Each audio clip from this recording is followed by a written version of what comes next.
Once again, you are welcome to the Kentinka Papers podcast on YouTube, where we discuss everything Ghana and Africa. We diagnose the root issues and find real sustainable solutions. I am your host, Victor Kantinka, and the topic for today is a little touchy, which is religious messages and practices in Ghana. How are they impacting socio-economic growth? And our guest today to help us discuss this topic is Mr.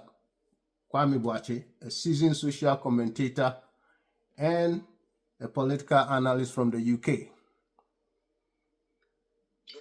Mr. Boakye, how are you doing? How are you doing? I'm good, great. I'm fine, thank you. We thank you for honoring our invite today. And as usual, I will set the ball rolling in a very different way. In the beginning, God created the heavens and the earth. Now, the earth was formless and empty, and darkness was over the surface of the deep, and the Spirit of God was hovering over the waters. And God said, let there be light, and there was light. And God saw that the light was good.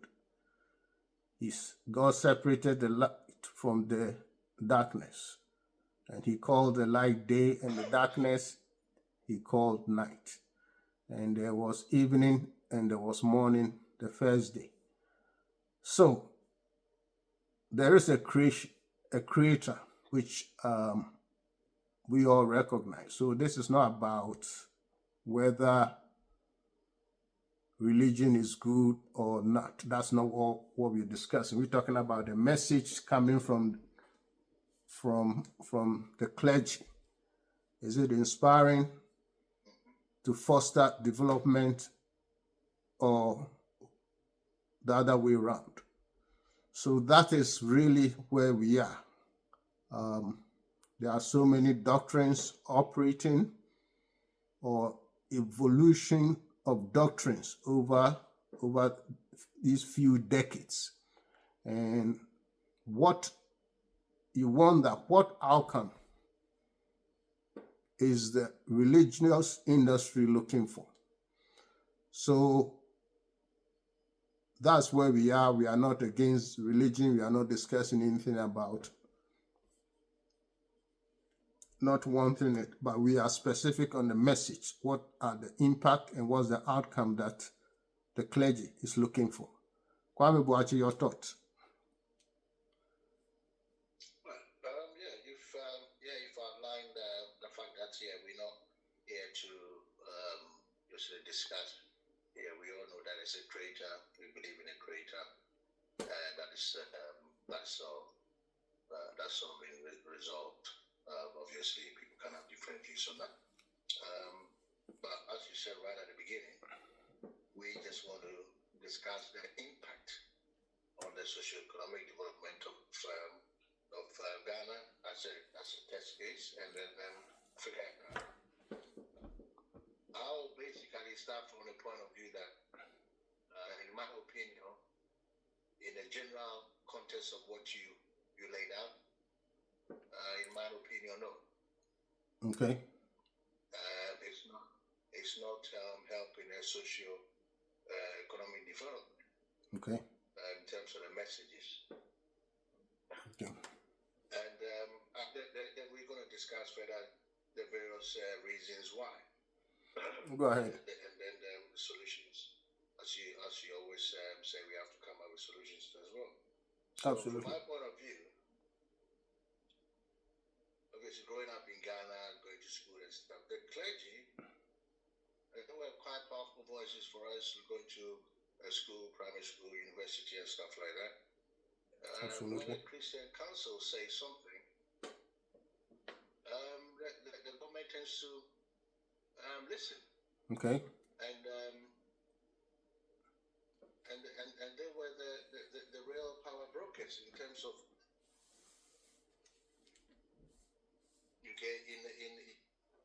in every way. In terms of moral guidance. Okay. The moral guidance and stuff, yeah, because Christian Council, Catholic churches, when they speak with one voice, and it's always powerful. And some of the leaders were able to actually steer the conscience of government to take certain actions. Okay. But now, what we can see is it's all metaphors into a situation where we're getting messages, and it's very, very conflicting. Okay. Different churches will come out with different doctrines and stuff like that. Yeah. So, I mean, for me, it's an advent of the charismatic churches. Okay. There's nothing wrong with the charismatic churches. Yeah, I mean, I go to one here. Okay. But some the basis on which the whole thing is set up.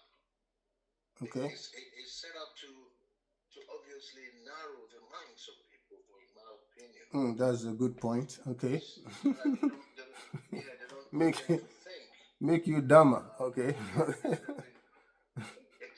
Outside the box a bit.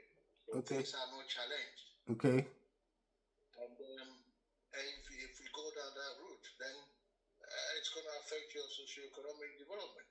One thing I also notice is that going back and forth in guidance, people have got into a situation where their conscience actually separate totally from their religious beliefs. So that is powerful. Okay. Somebody will be, and as we all know, your lifestyle will reflect what your beliefs are. So you can't, business person, you can't go out and just practices which your conscience is telling you it's not the right, but it's no, this is how it's done here. That's how they are done, and it's not biblical. No, exactly. So they've separated the biblical stuff from their daily lives, and most people are quite happy with that. Yes. Yeah. I mean. Okay. Go ahead. Go ahead. One thing I also notice is that most of the mega churches have become,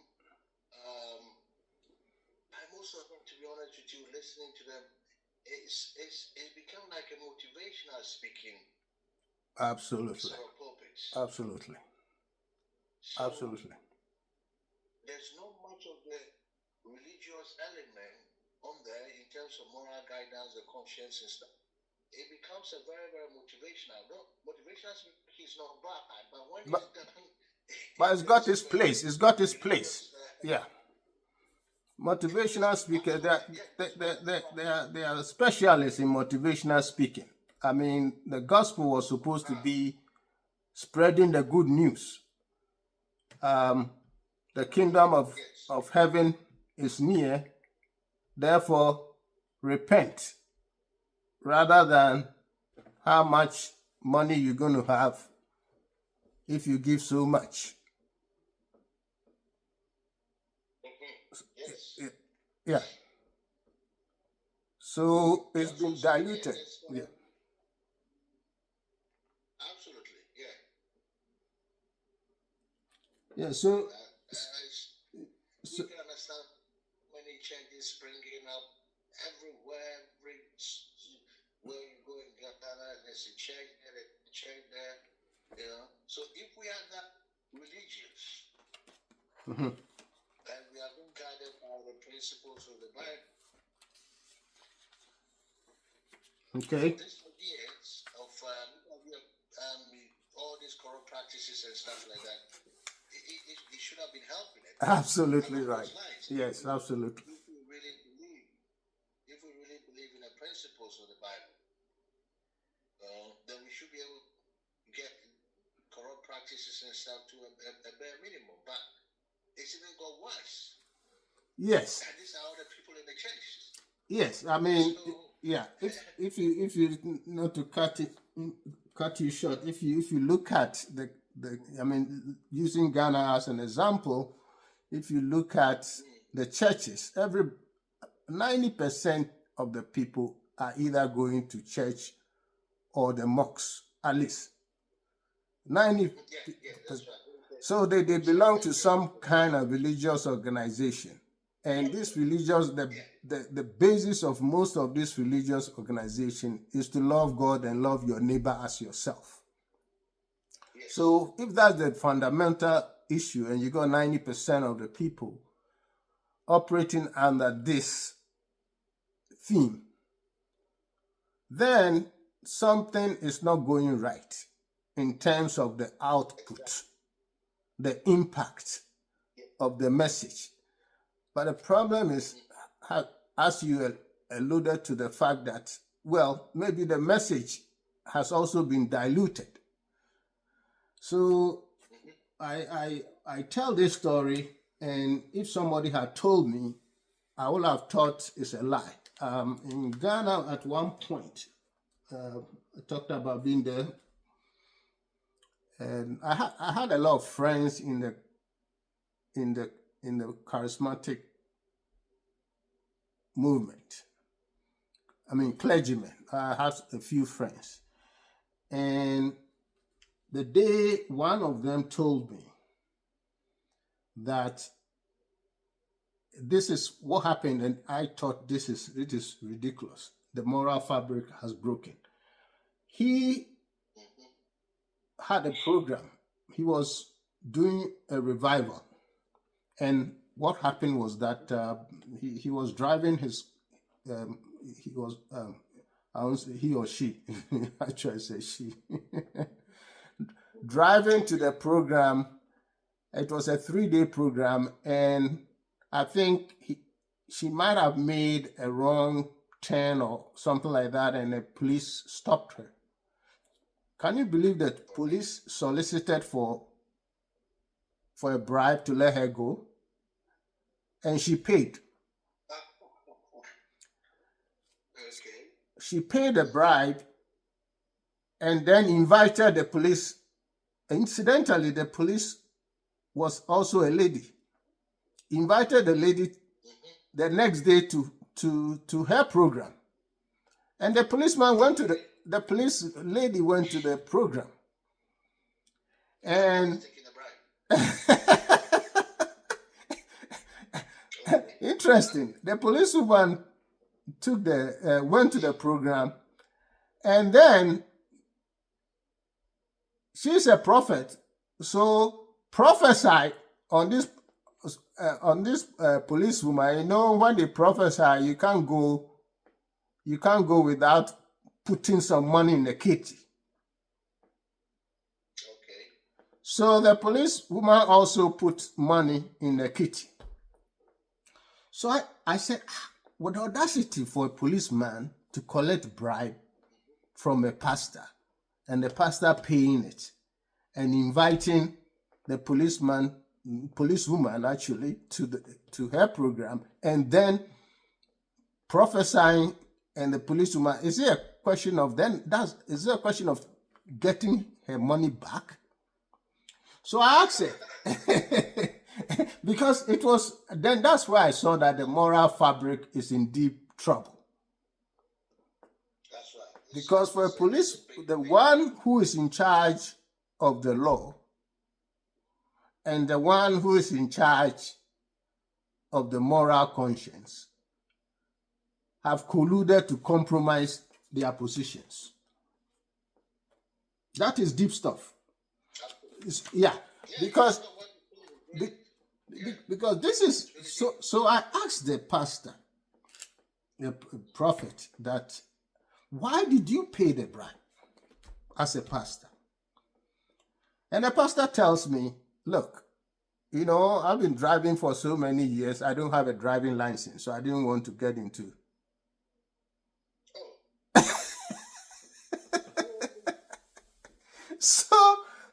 So I said, what? Why don't you have a driving license? Oh, when you go to the DMV, that was like 3 or 4 years ago. They toss you around, you go here, you go there, and it takes so much out of you to get a license. Unless you pay whatever. There's a shortcut. I asked, no, I said, look, how much is it going to cost you to get a driving license? Yeah. Right? That's exactly the point I was making, that they've actually separated their personal life from this pastor of yours who's obviously a clergy person. Yeah. So those two lives are separated. So it doesn't reflect on each other. That's okay for to continue with the lifestyle where he doesn't have a driving license or breaking the law and all that comes with it. But it's okay. I'm going to stand in front of hundreds and thousands of people and then and preach to them about biblical stuff. Yeah, that's very strange, because that's however you look at it, it's very telling, as you are saying. So I actually gave her the money, whatever it's going to cost, to get a driving license, and she eventually got it. This led me to write a book called the Kantinka Papers, and the topic. The one of the subtitles was, the issue wasn't the money to get a driving license, wasn't. So it just it was easier for her not to bother with it. Yes, and also the time and the runaround it takes to get it was also discouraging. Unless you use some boys they call, who you have to bribe. What are they good? Some intermediary who will get it for you without you stepping foot at the place, and that's on the high side in terms of cost. Okay. Yeah, because you have to you have to grease some palms here and there to get it quicker without the hassle. So I was in the book one of the topics in the book is called spiritual entrepreneurship. So I started to think, who is driving the message? Is it the people driving the message, or the clergy driving the message? Because that's the reason I chose that topic as spiritual is, are they running a business or they are running a religious organization, or both? Because what I got to... In my opinion, it has to be both. Yes, with all the setups, especially the mega churches and even the smaller ones, it's like a business where you've got a chief executive, and then it cascades down in terms of the structures and everything. Yeah, so it's a bit of both. Yeah, if it's you can only do it that way to make it very successful. But we're talking about the more of the messages that come from. Yes, but one of the things I've also found, I've also discovered with some of these churches, which nothing really surprises them with some of the stuff that they are up to. In terms of some of the funny stuff that you see happening in churches, with all these prophecies and all this kind of some of the outrageous stuff that goes on. Because we've read a lot about some of these things that go on. But these churches, or these, they've still got huge congregations. So if you're in a church and you see all these things happening, what strange. But they still go there every week to listen to whoever the leader is. So that also baffles me. But I've come to the conclusion Yeah. that unfortunately it's like these guys, right? These clergy, some of them obviously, are providing for these people. So They they are will go there irrespective of what they, whatever is said about the churches or all the funny stuff that they do in there. Some of them like to see those things Yeah. because otherwise, Yeah. if that's not the case, then you have to leave. If you go any sort of moral conscience, there are certain stuff that will happen that you think, no, this is not right. You know, if you can't question it, because some of these people are very, very powerful and stuff, Yeah. you can't question it, but you can't like sit in a church of ungodly or whatever you have like say put in spiritually.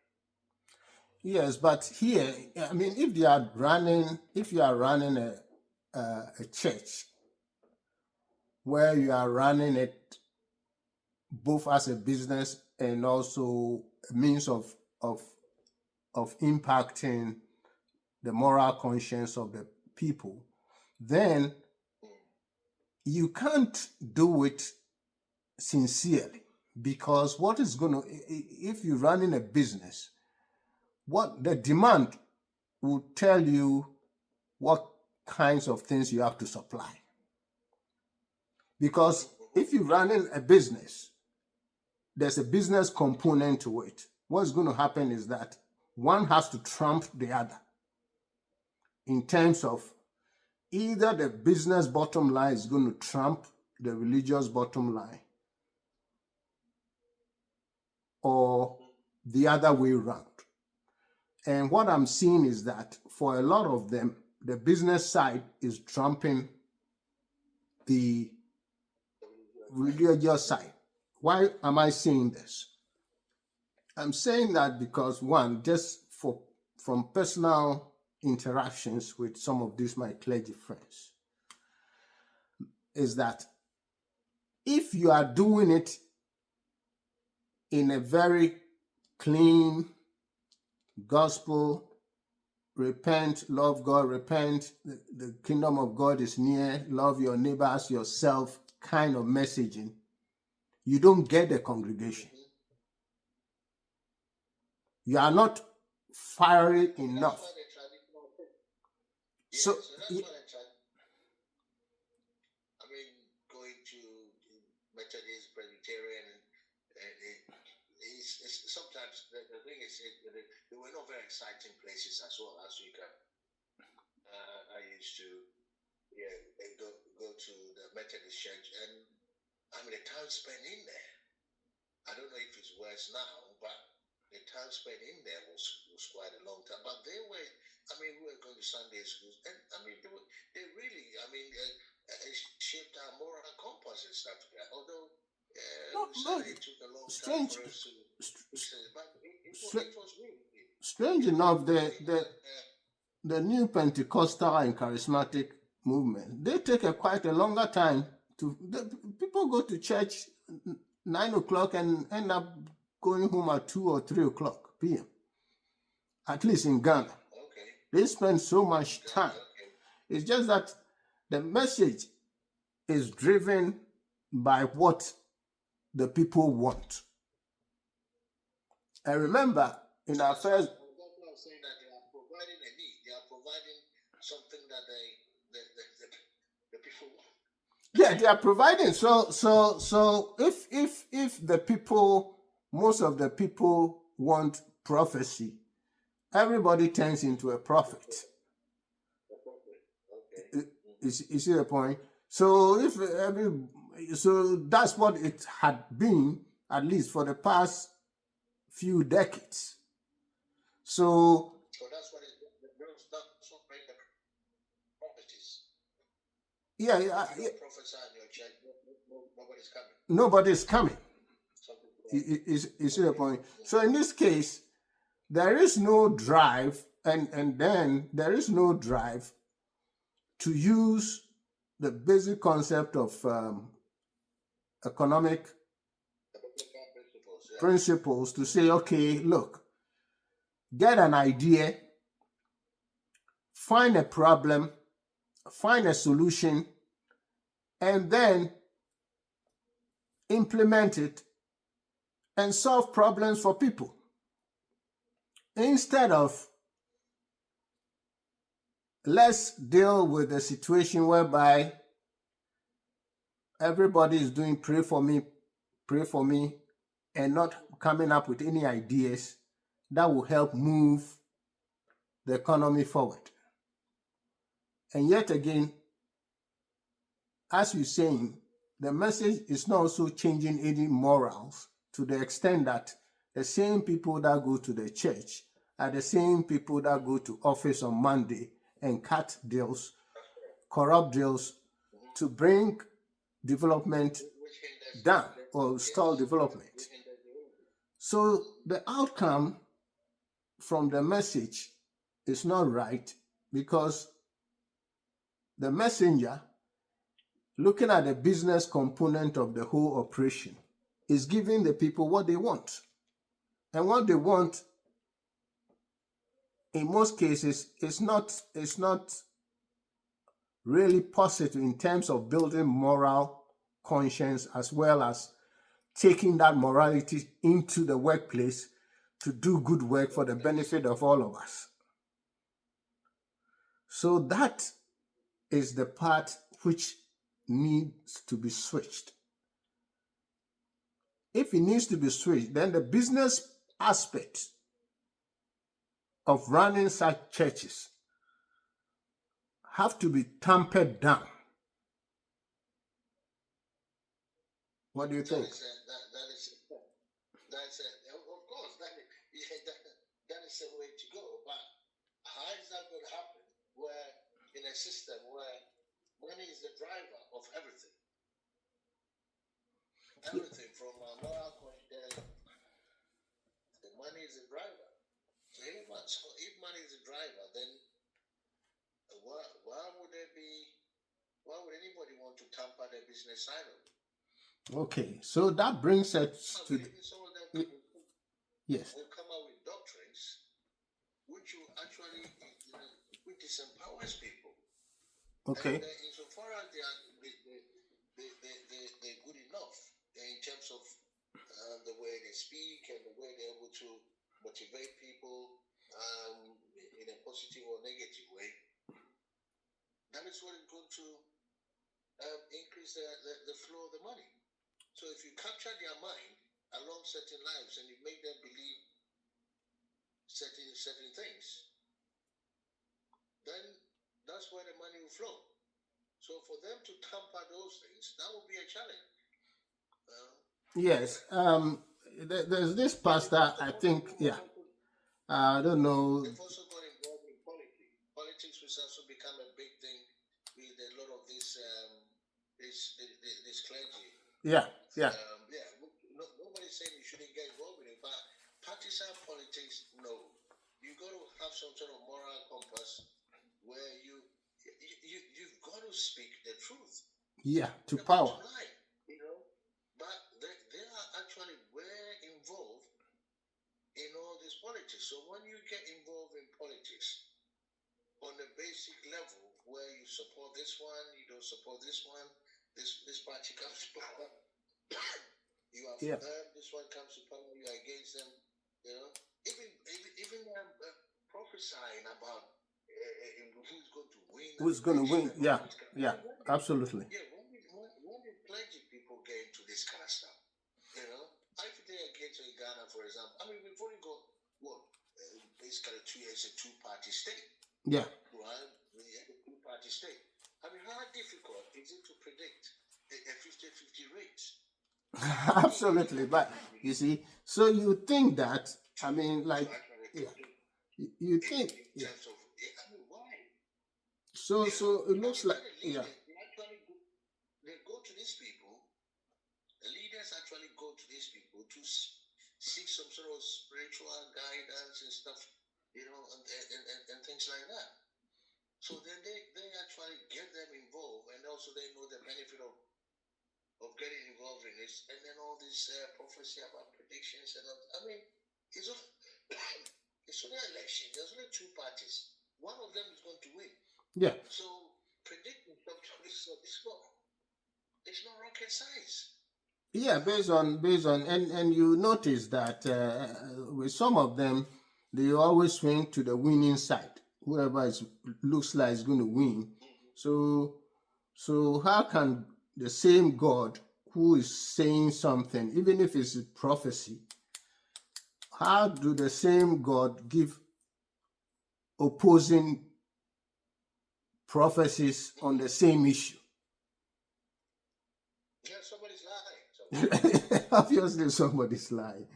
So I think at this point, the clergy rather have to concentrate on policy rather than politics. Policy and the execution of the policy for the benefit of the marginalized. That's where the concentration should be instead of prophecy on winnings. So if they're going to speak the truth, they'll speak the truth on how policies are being executed in a way that benefits or doesn't benefit the population. That's where the concentration must be. But in that case, as you're saying, I mean, there's a coalition between politicians, the clergy, the businessmen, and the bankers. So everybody wants to be in the system, to be plugged in such a way that they will benefit. And not, when I talk about benefit, financial benefit. But as I always say, there's something wrong with the DNA. So wherever you cut it, you get to the same place. That's the apple doesn't fall too far from the tree. So if the tree is carrying a wound, it's passing it on to the apple, the output. So we have a situation whereby there is no industry or profession where you won't get a situation where majority are trying to do the wrong thing with a very minority. I mean, very few people trying to do the right thing. I mean, anywhere you go, you have this 90% trying to do the wrong thing for their personal advantages, and 10% wanting to do the right thing, and they never get that impact because the 90% swallows them.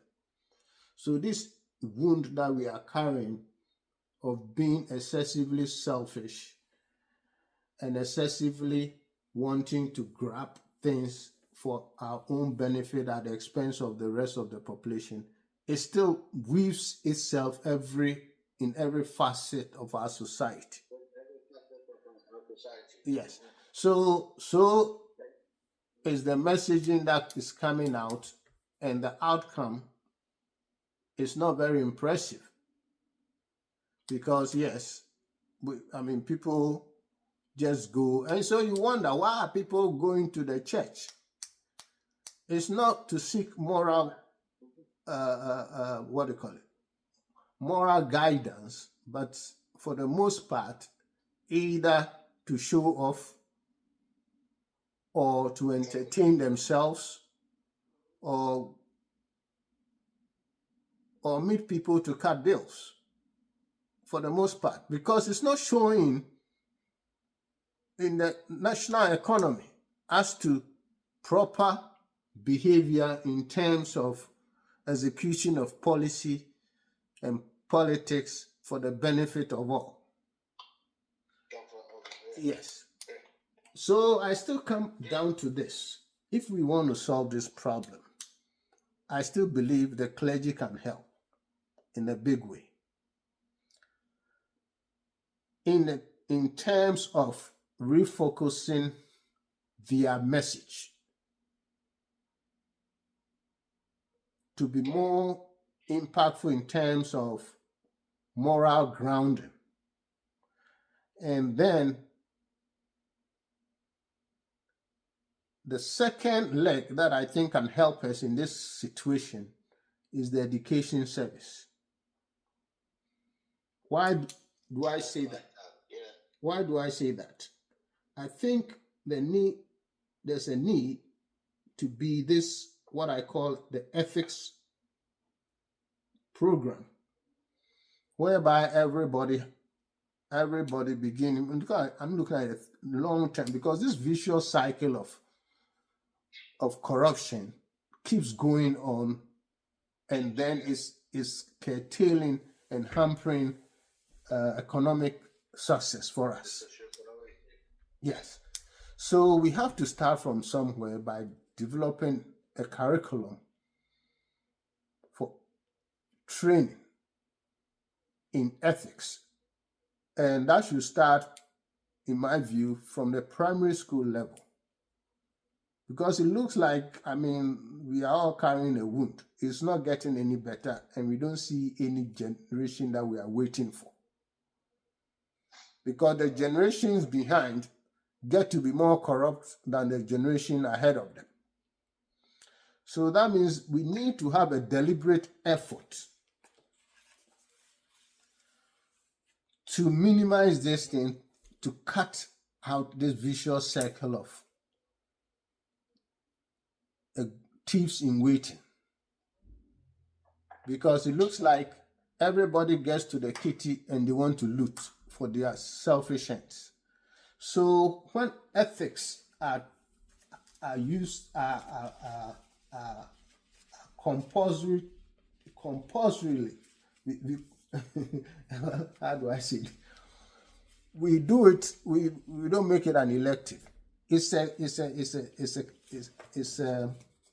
should be a class, a compulsory subject. Like the way we study maths and English. Yes, it should be like the way we study maths and English. Ethics should be one of them. And you must pass your ethics exams before you move to the next level. Just like you have to pass English to enter English and maths, right? To enter the university. We have to start, I think there needs to be a program developed for ethics training, a deliberate effort to make us realize that, look, given this free flow of things, we have a problem, an inherent problem. I was reading something like that. Yeah. In Rwanda or something, I think Kagame implemented some policies about churches and who can be a clergy there. You have to go to, okay. You have to qualify to a certain level. Okay. And so there's some kind of element of control. Okay. Still, messages come from the pulpit. Okay. Yeah. Because I think they were trying to go down the what we're talking about in terms of the clergy. Obviously, some of them we have to be very qualify these statements. Yeah, some of them. Yeah. That's right.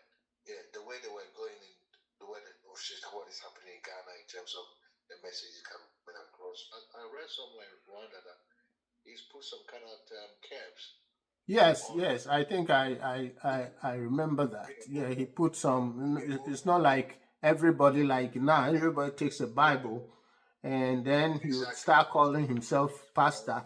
Eventually, call himself a prophet.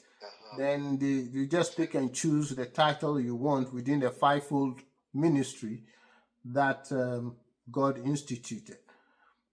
So I think over there, you really have to go to a seminary.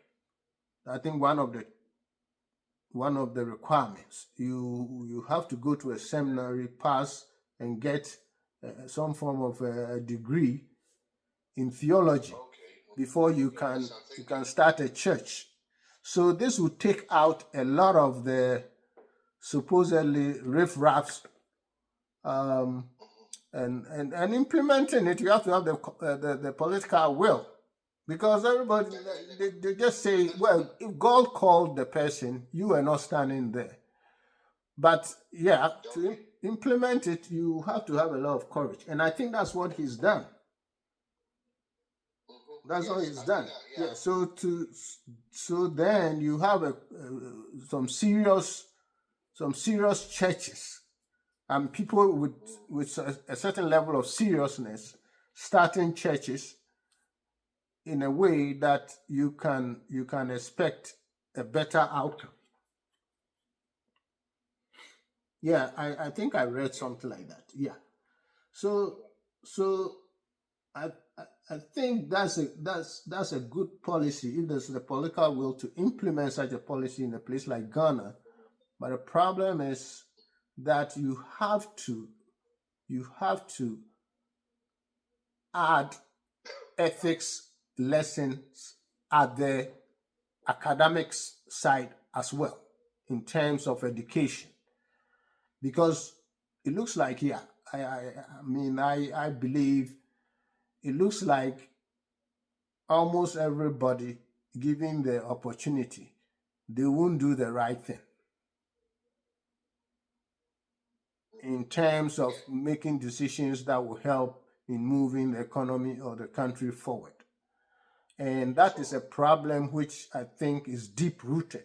It's not really, because you can do all this, set up commissions, set up special prosecutors and all that. But the point is that it's not the system, it's the people. Because if you're going to take the same people who came from the same tree to run a good policy, you only be throwing bad people to implement a good policy, and you end up in the same place that you started. So we have to be deliberate about instilling that kind of ethics at a younger age in the Ghanaian populace, so that before they get to the point whereby they can dip their hands into the cookie jar at the expense of everybody else, their conscience or the ethics education that they've had for 20 or 15 years throughout the education will have some impact. Then you buttress it with a message at the church. And I think once people start recognizing that and the awareness is heightened, most will start doing right. Because what we want now is to have at least 60 or 70% people trying to do the right thing, and the 30% who are trying to do the wrong thing will be swallowed up. Because at this point, it's not helping. It's not helping at all. It's not helping at all. Our religious messages, it's not helping our socio-economic development at all. Yeah. And even for productivity. I mean, there are situations where people go to church like 7 days a week. There's always a program there. Yes. I mean, sometimes, even on a basic level, when you get people going to church 7 days a week, where is the productivity? Don't they work anywhere?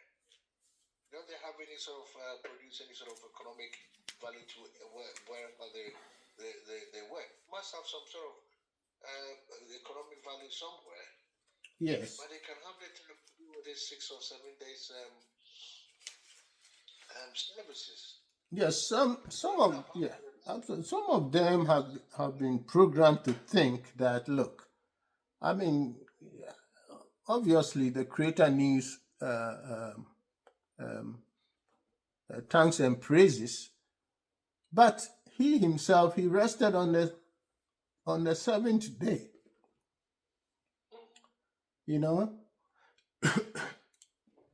during creation. Now, I guess So if you go there every day and you are expecting a miracle, you're made to think that you can get a miracle, and then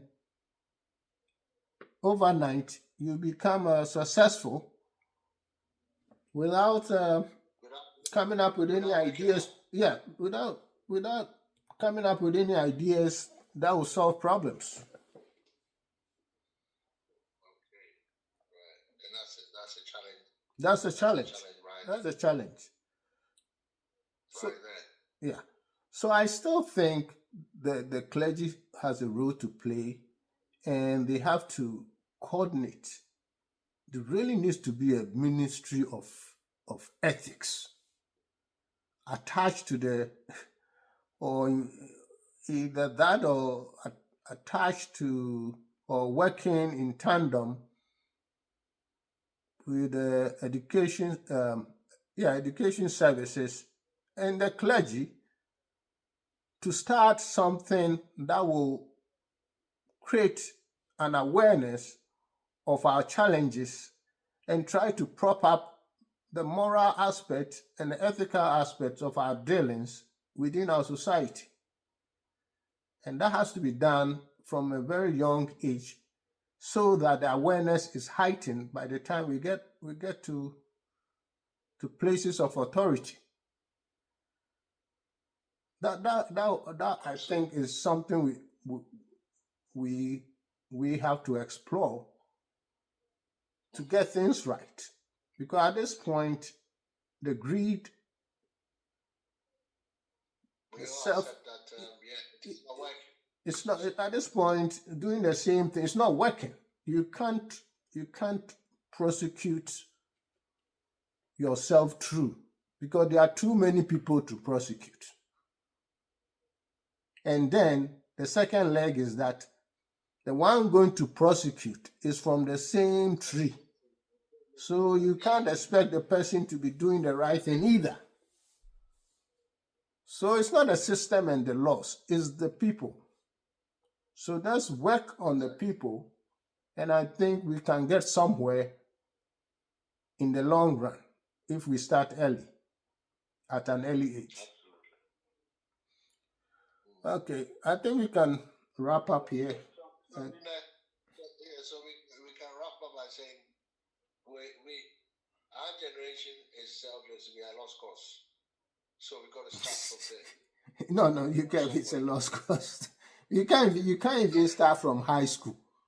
You have to go to primary school because the high school Exactly. itself is they are already out there. So we have to start when the And I think children are young. when social media and all these influences, that would be a massive challenge. But as you said, we got to start from somewhere because the system as it is now is not working. The, It's not working. Full stop. the system can work, but the people. I, No, it's the people. Yeah, the people, the mindset, the word you used the other day, we have to reset the mindset from an early age through ethical training and religious